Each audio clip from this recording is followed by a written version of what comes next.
En un movimiento político que, si bien muchos anticipaban, no por ello deja de tener un impacto sísmico en el panorama nacional, Keiko Fujimori ha confirmado oficialmente lo que rumores y especulaciones venían insinuando durante meses: se postulará por cuarta vez consecutiva a la presidencia de la República del Perú.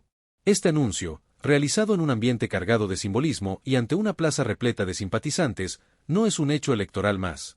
Es la materialización de una de las trayectorias políticas más longevas, polarizantes y dramáticas de la historia contemporánea de América Latina.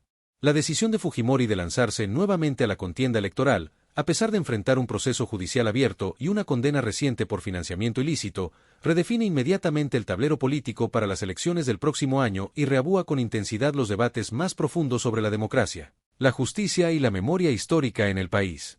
Para comprender la monumental trascendencia de este cuarto intento presidencial, es indispensable realizar un recorrido por la historia personal y política de Keiko Fujimori.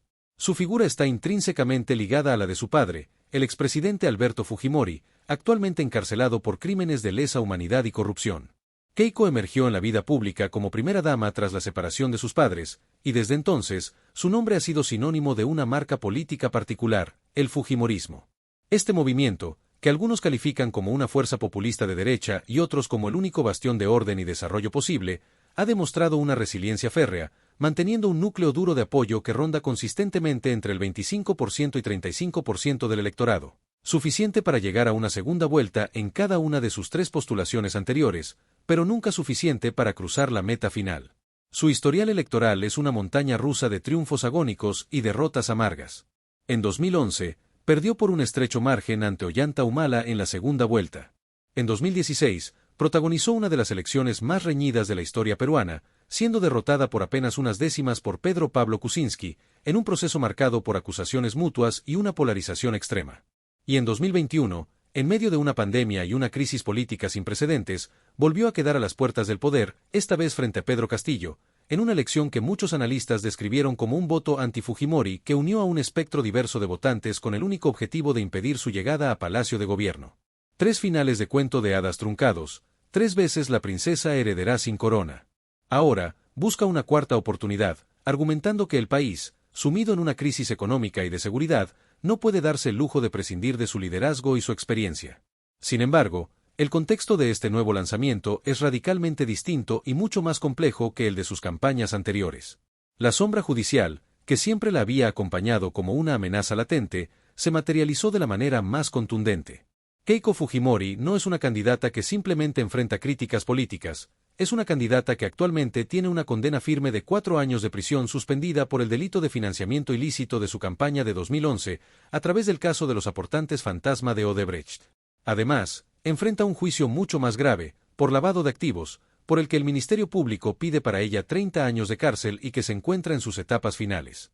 Esta situación legal sin precedentes para un aspirante presidencial plantea una pregunta constitucional y ética de enormes proporciones. ¿Puede y debe postular una persona condenada y enjuiciada por corrupción a la máxima magistratura de la nación? Desde un punto de vista estrictamente legal, la respuesta es sí. La sentencia por financiamiento ilícito, al ser suspendida, no le quita sus derechos políticos, incluido el derecho a ser elegida. La Constitución peruana, en su afán de garantizar los derechos políticos, no establece una prohibición expresa para que una persona condenada en esta situación particular postule a la presidencia. Este vacío legal, o esta garantía, dependiendo del cristal con que se mire, es el que le permite a Fujimori presentar su candidatura. Sin embargo, desde un punto de vista ético y político, el debate es feroz. Sus opositores argumentan que es una burla a la justicia y a la ciudadanía, que un cargo público, especialmente la presidencia, debe estar revestido de una honorabilidad intachable, y que permitir la candidatura de alguien condenado por corrupción envía un mensaje pésimo sobre los estándares de la clase política. Sus simpatizantes, en cambio, sostienen que se trata de una persecución política orquestada por el establishment para mantenerla fuera del poder, y que es el pueblo, en las urnas, quien debe tener la última palabra sobre su destino. El anuncio de Keiko Fujimori no ocurre en el vacío, sino en un Perú profundamente herido y cansado.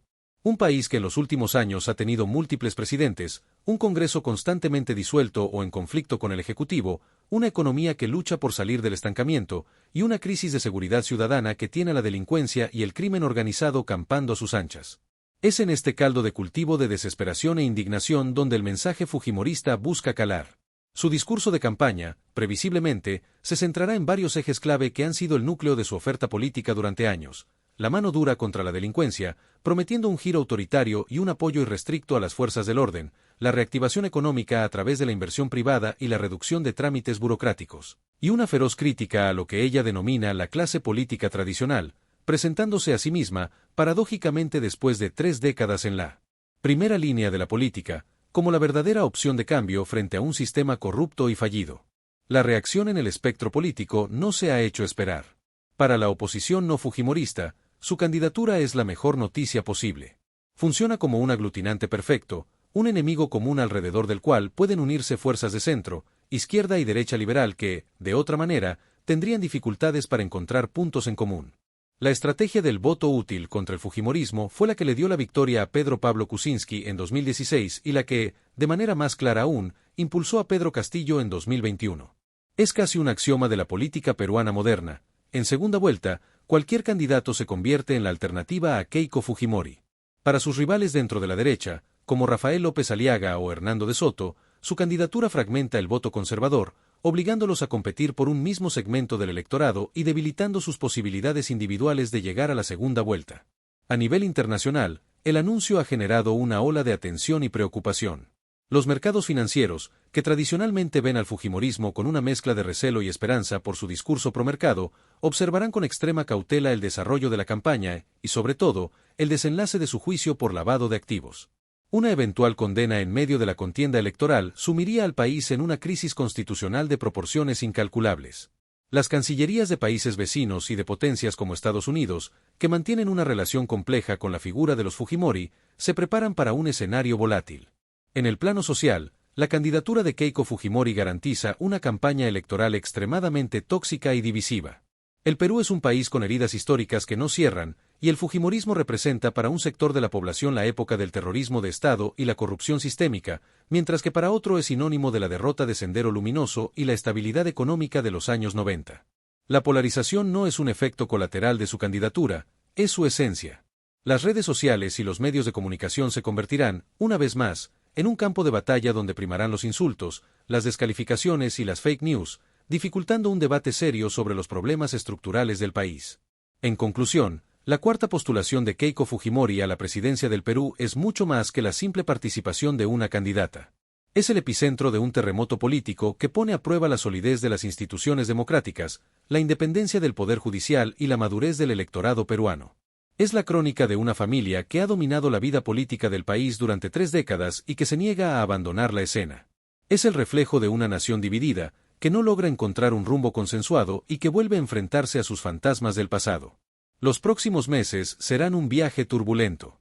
El juicio penal avanzando en un tribunal y la campaña electoral desarrollándose en las calles crearán una tensión permanente. Keiko Fujimori no juega solo por la presidencia, juega por su libertad y por el legado de su apellido. Y el Perú, una vez más, se juega en las urnas la definición de su propio futuro, entre el rechazo visceral a un pasado turbulento y la desesperada búsqueda de un liderazgo fuerte que prometa sacarlo del abismo. La historia, una vez más, se repite, pero esta vez con una urgencia y una gravedad que podrían ser definitivas.